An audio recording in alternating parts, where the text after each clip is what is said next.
Yo, welcome to PTA Sports. I am your host, Pest the Analyst. And I watched the Blue versus White Scrimmage about 3 times between yesterday and today.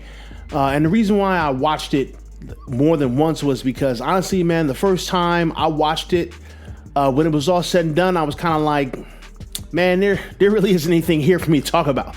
Like, it kind of wasn't, man. It was kind of a nothing burger again. I had to sit down. I had to watch it a couple more times, just to kind of ingest all the information that could be gotten from it, which again, kind of wasn't a whole lot. But let's just talk about it, man. Let me give you guys my reaction, how I felt about it. So overall, right, I really wish that we could have saw or seen the entire scrimmage. What we were given from the Giants' perspective was a real shrunken version of it. We got to see the quote unquote big offensive plays. We got to see some of the quote unquote big defensive plays, right? But like the camera angle sucked. I mean, like for someone who's trying to break this stuff down, man, the camera angle sucked.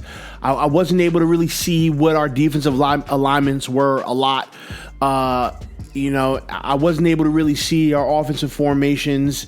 It just sucked, man. It sucked from a perspective of me trying to watch this and give a good breakdown of what happened. But it is what it is, man. The good thing is that we actually got to see our team. We got to see what everything looked like. We got to see a couple of players and see how these players have evolved or whatever the case may be. So when I go to like individual players, right? One of the first things that pops into my head, and I saw people talking a lot about it, was Lorenzo Carter. Lorenzo Carter seemed to be in the backfield every single snap that they showed us. Every time he was on the field, he was in the backfield. He was wreaking havoc. And man, like that's good, man. Like I'm glad that Lorenzo.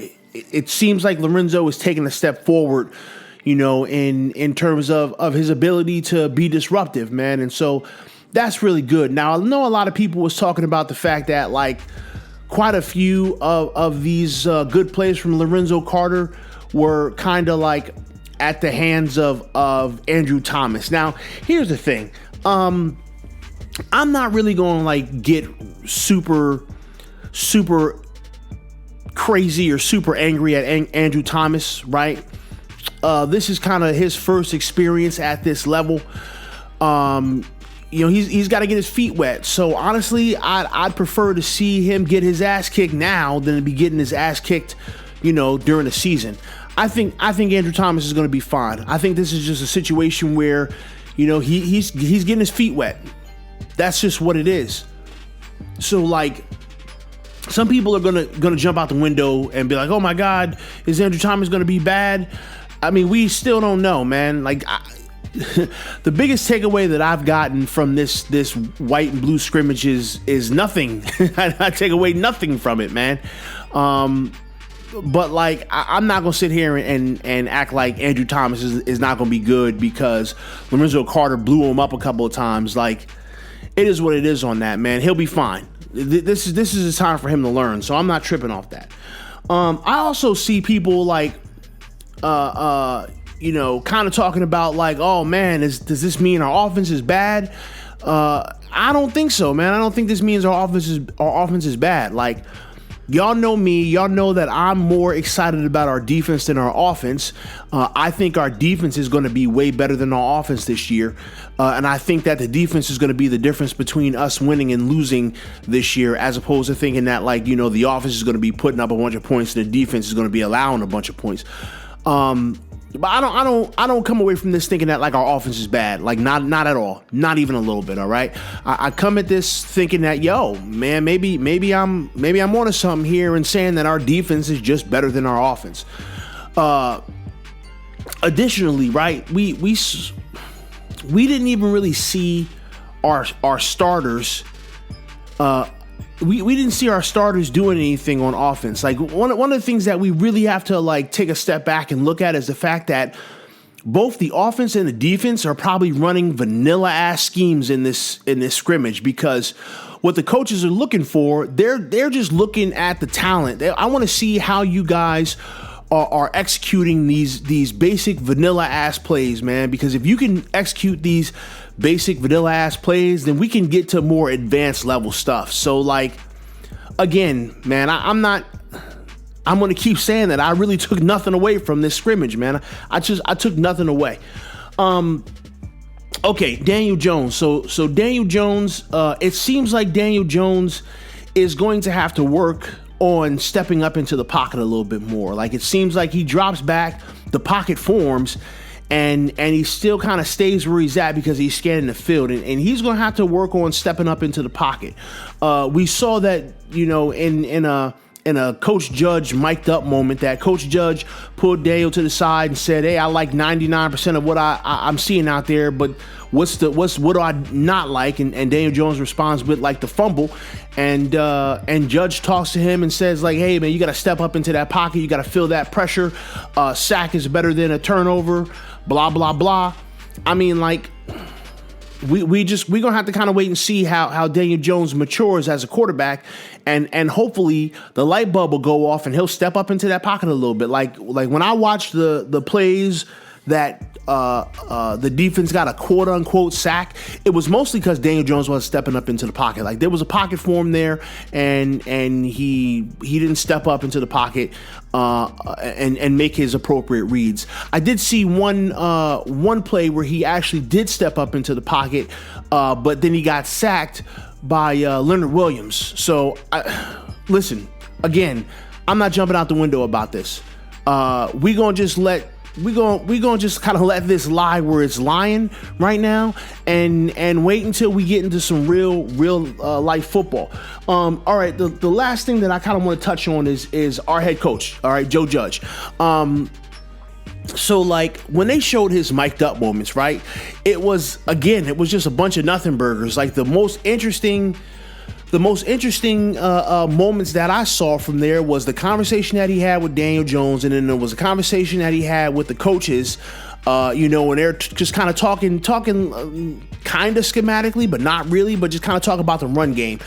I really like this coach's thought process, and I like what he's doing. I was amazed by the score, the way that they had, scores for specific things for offense and defense, so that, there was a score to follow in this game. So like I was overall impressed with, the way they put this scrimmage together, but I didn't really get a whole lot from Joe Judge. I really didn't. Again, the interesting moments was his conversation with Daniel Jones and his conversation with his coaches. I like that he's involved from a standpoint of, talking to his players, right? Telling his players, hey, this is what I want to see from you. Hey, this is what we need to do. It seems like he's a guy that's very passionate when he's talking. It doesn't feel fake. It doesn't feel forced. It just feels like, hey, I'm telling you this stuff from the heart, man. This is what I want you guys to do. Or, hey, coaches, like, this is what I want to happen. Like, it just doesn't sound forced. So, like, I guess I feel comfortable with Joe Judge still, right? I've been saying that, like, when this man speaks, I listen. And that's why whenever they went to the, mic'd up moments, I just kind of like really focused in and listened to what he says, just so I can hear the conversation. Unfortunately, I didn't get a lot of anything from that, except from a couple of different points. So as I kind of wrap up my thoughts here, man, like overall, it was nice to just see, these guys play some football. Even though it wasn't real football, even though it was essentially two-hand touch for the most part. And it was just kind of nice to get a feel for what this team looks like. I always like when I feel kind of vindicated, and I feel slightly vindicated in my take that the defense is better than the offense right now. And I just didn't really get a whole hell of a lot, man. But I was able ingest what I could after watching it a couple of different times. If you've only watched this scrimmage one time, you should sit back and watch this a couple more times, and kind of focus in on some plays. I know that like Javon Leak was released. That's sad, but I got a feeling that they did that so he can clear waivers and then they can claim on a practice squad in the future. I don't think we've seen the last of Leaks. So we'll see what happens there. But yeah, like I said, just watch this a couple of times, man. Watch this a couple of times just so you can kind of really get a feel for what's happening, even though you're not going to get a whole lot from it. So there's my reaction to the white versus blue scrimmage that we had. I think we're going to do one more of these this upcoming week. I don't know if they're going to show it. I don't know if it's happening in MetLife. I have no idea, but we're going to do one more of these, and hopefully the next one that we do, we get to kind of see, and what I really hope from the next one is that it's like this one where we had very, very limited injuries. No one was like specifically hurt, and hopefully that's how the next one goes. So with all that being said, man, I appreciate y'all coming to listen to me talk. Make sure you like, subscribe, and comment, and I'll get up with you guys later. Deuces.